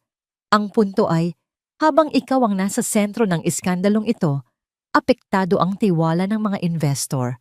Kailangan nating protektahan ang kumpanya. At pagkatapos ay dumating ang mga salitang tumusok sa kanyang puso na mas masakit pa kaysa sa lahat ng kasinungalingan sa media. Para sa kapakanan ng lahat, Celeste, sabi ni G. Velasco, ang kanyang boses ay mabigat. Hinihiling namin na pansamantala kang mag-step down bilang CEO habang nililitis ang kaso. Parang isang sampal. Ang sarili niyang kumpanya. Ang pamana ng kanyang ama. Itinatakwil siya. Hindi siya nakipagtalo. Tumayo siya, tinitigan ang bawat isa sa kanila at walang salitang lumabas ng conference room. Gabi. Mag-isa siya sa kanyang kondo, napapaligiran ng mga dokumento ng kaso. Ang dating malinaw na landas ay biglang naging madilim at masukal. Ang buong mundo ay tila kumakalaban sa kanya. Ang mga kaibigan ay lumalayo. Ang mga kasosyo ay nag-aalinlangan. Ang pamilya niya sa negosyo ay tinalikuran siya.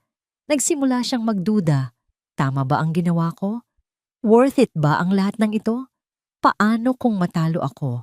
Sa unang pagkakataon, mula nang magsimula ang lahat, naramdaman ni Celeste ang tunay na takot. Ang takot na baka sa huli, siya ang maiiwang talunan, wasak at mag-isa. Habang nasa gitna siya ng kanyang pinakamababang punto, may kumatok sa kanyang pinto. Si Gabo. May dala itong pagkain at isang bote ng alak. Walang nagsalita sa simula. Inayos lang ni Gabo ang mga pagkain sa mesa. Huwag kang bibitaw ngayon, Celeste, sabi ni Gabo. Binasag ang katahimikan. Malapit na. Ito mismo ang gusto nilang mangyari. Paano ako lalaban, Gabo? Garalgal na tanong ni Celeste. Tingnan mo ako. Wala na sa akin ang kumpanya. Ang pangalan ko, dinungisan na nila. Ano pa ang natitira sa akin? Umupo si Gabo sa tapat niya. Ang katotohanan at ang katapangan mo. Celeste, ginagawa lang nila ito dahil wala na silang ibang alas.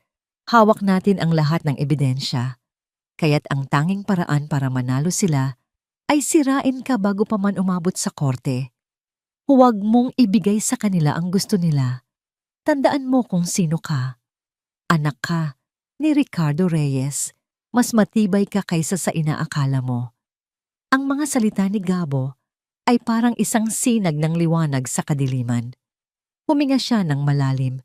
Pinunasan ang namumuong luha sa kanyang mga mata. Tama si Gabo. Hindi pa tapos ang laban. Ngunit nang akala niya ay nahanap na niya muli ang kanyang lakas, tumunog ang kanyang telepono. Isang international number. Si Mr. Chen, ang pinakamalaki at pinakaunang investor ng Reyes Legacy Holdings, isang matalik na kaibigan ng kanyang ama na nakabase sa Singapore. Celeste, sabi ng matandang lalaki sa kabilang linya. Ang kanyang boses ay puno ng pagkadismaya. I heard the news. This is unacceptable. My family's investment is built on trust and reputation. You have 48 hours to fix this mess. Get your name cleared, get the board to publicly support you again.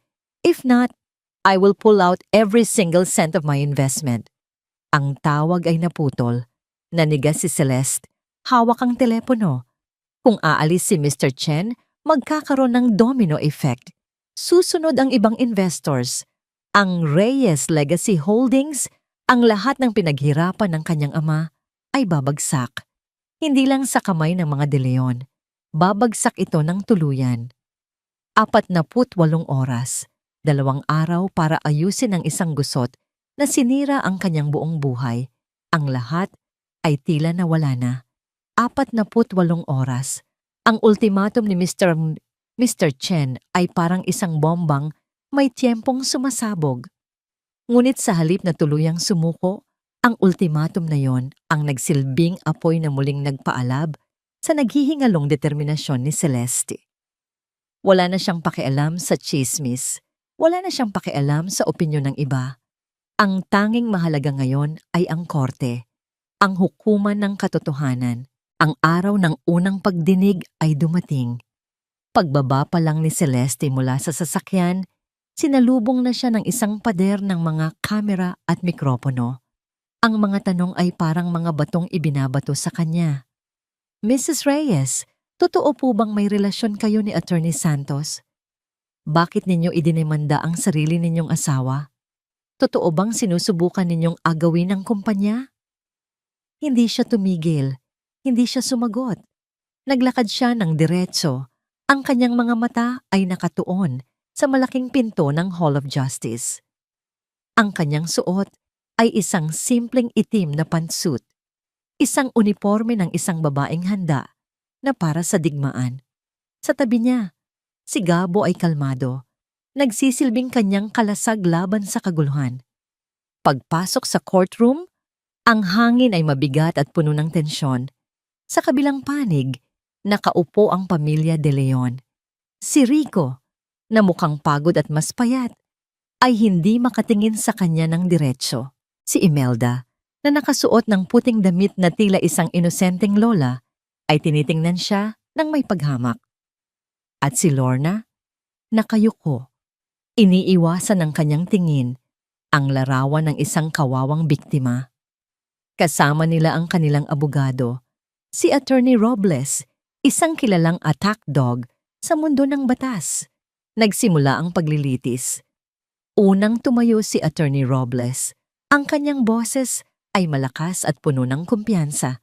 Bawat salita ay idinisenyo para sirain si Celeste. Ipininta niya ang isang larawan ng isang asawang taksil at isang gahamang negosyante. Your Honor, sabi ni Robles, ang kasong ito ay simple lang. Ito ay kwento ng isang babaeng. Sa takot na mabunyag ang kanyang pagtataksil, ay gumawa ng isang masalimuot na kwento para sirain ang kanyang mabuting asawa at makuha ang lahat para sa kanyang sarili. Pagkatapos, tinawag niya sa witness stand si Celeste. Ang mga tanong ni Robles ay personal at mapanira. Pinasok nito ang bawat sulok ng kanyang buhay may asawa. Binabaluktot ang bawat alaala. Mrs. Reyes, hindi ba't madalas kayong magkita ni Attorney Santos sa labas ng opisina? Kahit sa gabi? He is a family friend and my lawyer, matatag na sagot ni Celeste. Isang family friend na kasama mo sa isang malayong kapihan, nagbubulungan? Isang family friend na kasama mo sa Palawan. Hindi ko siya kasama sa Palawan, sagot ni Celeste. Ang kanyang boses ay nanatiling kalmado. Pero kinumpirma ng aming source na nandoon din siya sa mga petsang yon. Ano ito, Mrs. Reyes? Isang coincidence? Isang kasinungalingan? Isang tahasang gawa-gawang kwento? Ngunit ang epekto sa mga nakikinig ay nandoon. Ang pagdududa. Tinitiis ni Celeste ang bawat tanong, bawat paratang. Alam niya ang kanilang estratehiya. Alam niyang sinusubukan siyang Sirain sa emosyonal na paraan, ngunit hindi niya ito ibibigay. Nang sa wakas ay pagkakataon na ni Gabo, isang bagong enerhiya ang pumasok sa courtroom. Your Honor, sabi ni Gabo, ang panig namin ay magpapakita na ang kasong ito ay hindi tungkol sa pag-ibig o pagtataksil. Ito ay tungkol sa isang malamig at kalkuladong plano na nakaugat sa kasakiman. Ang unang ebidensya na kanyang inilatag ay isang audio recording. Ang recording na ito, paliwanag ni Gabo, ay kuha sa mismong gabi ng ikalimang anibersaryo ng kasal ni G. De Leon at Jenny Reyes. Isang gabing dapat ay puno ng pagmamahalan. Pinindot niya ang play. Ang boses ni Rico, malamig at walang emosyon, ay pumuno sa silid. Konting tiis na lang, ma. Kapag napirmahan na niya bukas, atin na ang lahat. Sinundan ito ng boses ni Imelda. Magaling anak. 5 taon nating pinagplanuhan ito. Isang kolektibong paghinga ang narinig sa buong courtroom. Tumingin si Celeste sa panig ng mga De Leon. Ang mukha ni Rico ay namumutla na parang papel. Si Imelda naman ay nanlilisik ang mga matang nakatingin sa kanya. Ang maskara ay nagsisimula ng malaglag. Objection, Your Honor! That recording could be fabricated, sigaw ni Attorney Robles. We have certified experts who can prove the authenticity of this recording, Your Honor. Kalmadong sagot ni Gabo. Isa-isang inilatag ni Gabo ang mga ebidensya. Ang mga pekeng ulat na ibinigay ni Lorna. Ang mga litrato ng mga dokumentong kinunan nito sa opisina ni Celeste. Ang mga bank record na nagpapakita ng malalaking halaga na inililipat mula sa joint account ni na Celeste at Rico patungo sa isang pribadong account ni Imelda. Ang bawat ebidensya ay isang pako sa kanilang kabaong. Ang kumpiyansa ni Attorney Robles ay dahan-dahang nawawala, napapalitan ng pag-aalala. Pagkatapos ng isang maikling recess, tumayo muli si Gabo. Ang kanyang mukha ay seryoso. Ang kanyang boses ay may bigat na nagpatahimik sa buong silid. At iyan po mga kagalang-galang na miyembro ng hurado ay simula pa lamang. Tumingin siya sa panig ng mga De Leon. Ang kanyang mga mata ay nakapako sa nanginginig na si Lorna. Your Honor, for our next witness, the prosecution calls to the stand Miss Lorna Sarmiento, o mas kilala sa kanyang tunay na pangalan, Miss Lorna De Leon. Ang pangalan ay parang isang bombang sumabog sa gitna ng courtroom.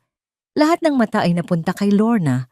Ang babae ay napahawak sa braso ng kanyang ina. Ang mukha ay puno ng takot. Si Attorney Robles ay napamura ng mahina. Tumingin si Celeste kay Lorna. Walang galit, walang paghihiganti. Tanging isang malamig na katotohanan. Tapos na ang pag-arte. Ang hukuman ng katotohanan ay handa ng dinggin ang lahat ng kasinungalingan.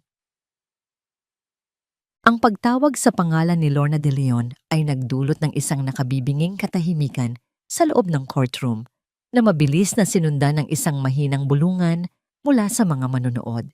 Si Attorney Robles ay agad na tumayo para mag-object, ngunit huli na ang lahat. Ang pinsala ay nagawa na. Ang sikreto ay nabunyag na. Nanginginig na tumayo si Lorna, inaalalayan ng isang court officer papunta sa witness stand. Ang kanyang bawat hakbang ay tila mabigat. Hindi niya magawang salubungin ang mga mata ni Celeste. Ang kanyang tingin ay nakapako sa sahig, isang larawan ng isang taong nahuli at wala nang matatakbuhan. Kalmado ang mga unang tanong ni Gabo. Mga tanong tungkol sa kanyang pekeng pangalan at sa pekeng probinsyang kanyang pinanggalingan. Bawat sagot ni Lorna ay isang mahinang opo o hindi po. Ang kanyang boses ay halos hindi marinig. Ngunit ang kasukdulan ay dumating nang maglabas si Gabo ng isang malaking monitor sa gitna ng korte. Miss De Leon, sabi ni Gabo, maari mo bang sabihin sa hukumang ito kung ano ang ginagawa mo sa simbahan ng Quiapo noong 14 ng Setyembre? Nagdadasal lang po. Halos pabulong na sagot ni Lorna. Nagdadasal? Ulit ni Gabo. Kung ganoon, Maaari mo bang ipaliwanag ang larawang ito? Sa isang click, lumabas sa monitor ang litrato, ang yakap ni Imelda kay Lorna sa loob ng simbahan. Malinaw, detalyado.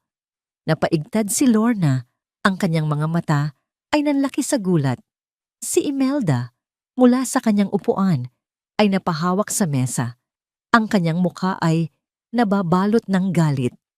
"Sino ang kasama mo sa litrato, Miss De Leon?" tanong ni Gabo. Hindi sumagot si Lorna. Nagsimula siyang umiyak. "Hindi ba't ang babaeng ito ay si Gungong Imelda De Leon?" giit ni Gabo. "Ang ina ng iyong kapatid na si Ramon De Leon? Ang iyong ina?" Katahimikan. "Your Honor," pagpapatuloy ni Gabo, "mayroon pa kaming isang huling ebidensya na nais ipakita." Ang screen ay naging itim at pagkatapos ay nagliwanag. Ang eksena. Isang magandang dalampasigan sa gabi. Ang tunog ng alon at dalawang tao na nag-uusap sa tabi ng mga sulo. Si Celeste at si Rico. Ang buong courtroom ay nanood na parang mga manonood sa isang sinehan. Napanood nila ang pag-arte ni Celeste, ang kanyang mga luha, at narinig nila ng malinaw na malinaw ang bawat salita mula sa bibig ni Rico. Si Mama ang utak ng lahat. Mabuti na lang at nandyan si Lorna, ang kapatid ko. Ang yaman mo ay magiging yaman natin. Ang video ay nagpatuloy. Bawat salita ni Rico ay isang dagok sa kanyang sariling depensa. Bawat pag-amin ay isang pako na lalong nagbaon sa kanya sa hukay na kanyang ginawa.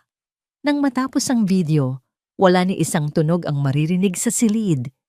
Ang lahat ay nakatingin kay Rico, na ngayon ay nakayuko. Ang kanyang mukha ay nakatago sa kanyang mga palad. Ang kanyang mundo, tulad ng mundo ni Celeste noon, ay gumuho sa isang iglap. "Wala na akong ibang katanungan, Your Honor," sabi ni Gabo, umupo ng may dignidad. Si Attorney Robles ay tumayo. Ngunit halata sa kanyang kilos na siya ay natalo na. Sinubukan niyang i-cross-examine si Rico, ngunit ang kanyang kliyente ay hindi na makasagot ng maayos. Ang kanyang mga salita ay nauutal, ang kanyang mga sagot ay nagkakasalungatan. Siya ay isang taong wasak. Nang si Rico ay nasa witness stand, tila wala ng pag-asa. Isang bagay na hindi inaasahan ang nangyari. Isang huling desperadong galaw. Kasalanan niya ang lahat. Biglang sigaw ni Rico, itinuro ang kanyang ina, si Imelda. Nagulat ang lahat. Maging si Imelda ay napatingin sa kanyang anak, hindi makapaniwala. Mula pagkabata, humagulgol si Rico. Tinuruan niya ako na ang pera ang pinakamahalaga sa lahat, na kailangan kong gumamit ng ibang tao para umangat sa buhay. Pinilit niya ako. Biktima lang din ako. Ang akusasyon ay isang kidlat na tumama sa gitna ng pamilya De Leon. Sinungaling. Ang dumadagundong na sigaw ni Imelda, tumayo mula sa kanyang upuan. Ang kanyang mukha ay nababalot ng puot. Ang imahe ng isang mabait na lola ay nawala na, napalitan ng isang halimaw. Walang utang na loob. Pinalaki kita para maging hari, hindi para maging isang duwag. Ibinigay ko sa iyo ang lahat, at ito ang igaganti mo sa akin. Nagkagulo ang courtroom. Sinubukan ni Attorney Robles na pakalmahin si Imelda, ngunit ang babae ay parang isang mabangis na hayop na nasukol. Nagpatuloy siya sa pagmumura at pagsigaw sa sarili niyang anak. Si Rico ay umiiyak na lamang sa witness stand, isang larawan ng isang taong tuluyang nawasak. Si Lorna, sa kanyang upuan, ay nakatakip ng tainga. Tila gustong takasan ang bangungot na nagaganap sa kanyang harapan. "Order in the court! Order in the court!" Sigaw ng hukom.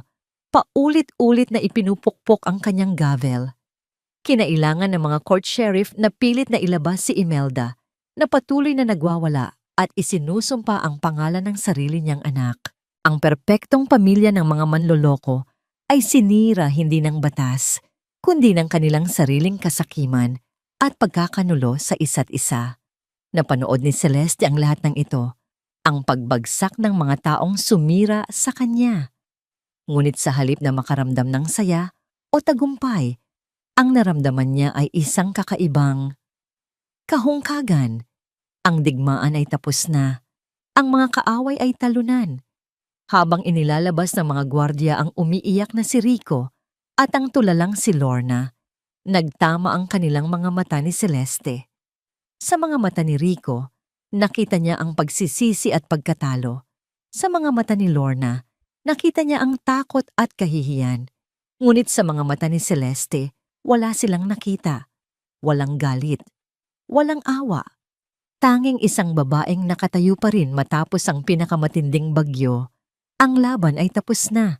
Ngunit ang mga sugat ay naroon pa. Lumipas ang ilang buwan. Ang ingay ng iskandalo at ang drama sa korte ay dahan-dahang napalitan ng katahimikan.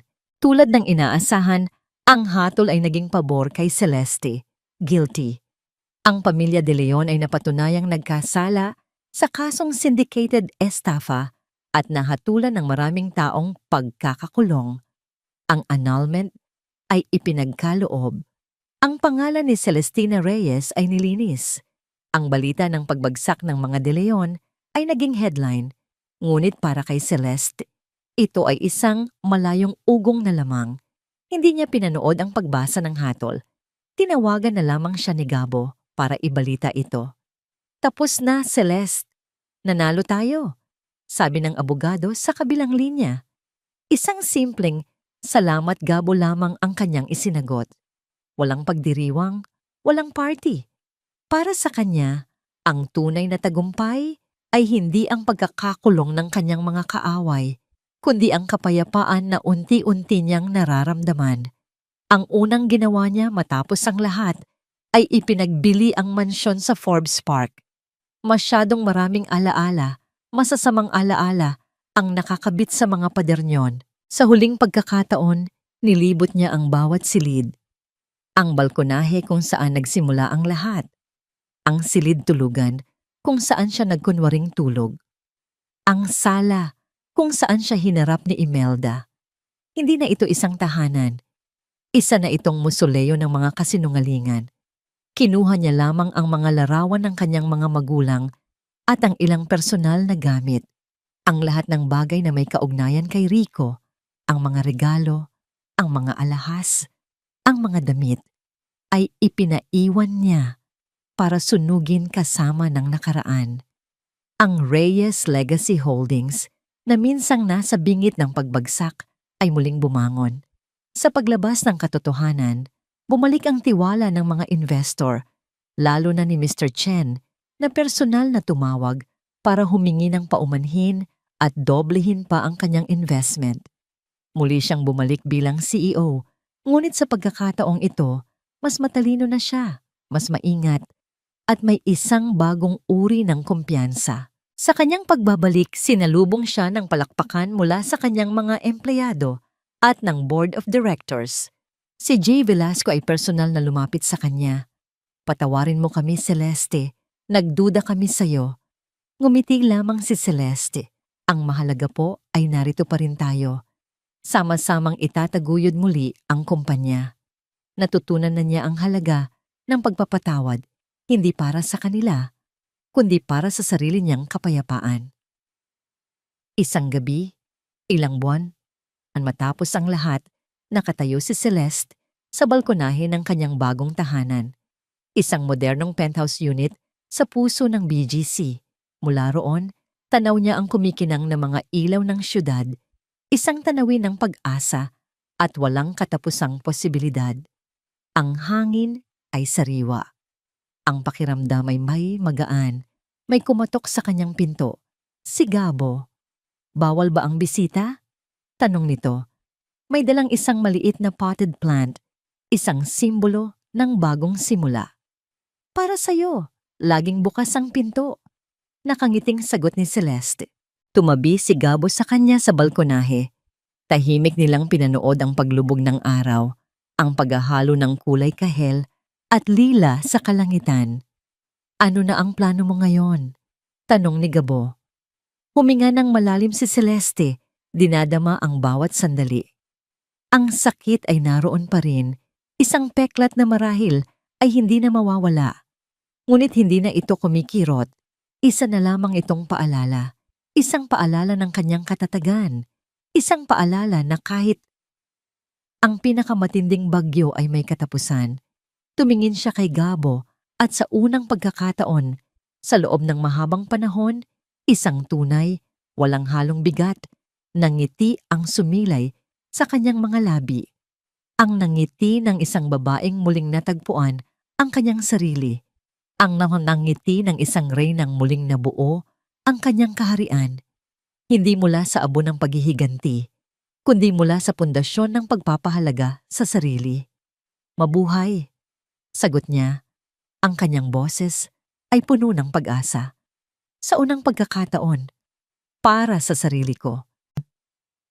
Sa huli, ang kwento ni Celestina Reyes ay hindi lamang tungkol sa paghihiganti, kundi tungkol sa pagpili na huwag magpaalipin sa sakit at panlilinlang. Mula sa isang huwad na masayang pagsasama, humantong siya sa isang mapait na katotohanang winasak ng kasakiman at pagtataksil. Ngunit sa halip na tuluyang bumagsak, pinili ni Celestina ang katahimikan, talino at tapang.